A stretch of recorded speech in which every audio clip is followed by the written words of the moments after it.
लाले लाले घोड़वा कलालै वाला गामिया के न पकड़ै घोड़े का लगाम हो माँ। अपने मंदिरवा से बोल शीतला माइयो हम पकड़ब घोड़े का लगाम हो माँ।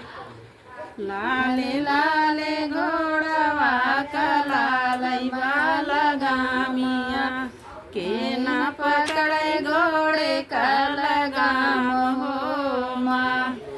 अपने मंदिरवा से बोले चौरा माइया हम पकड़ब घोड़े का लगाम हो माँ। लाले लाले घोड़वा कलालै वाला गामिया के न पकड़े घोड़े का लगाम हो माँ। अपने मंदिरवा से बोल दिया बाबा हम पकड़ब घोड़े का लगाम हो माँ।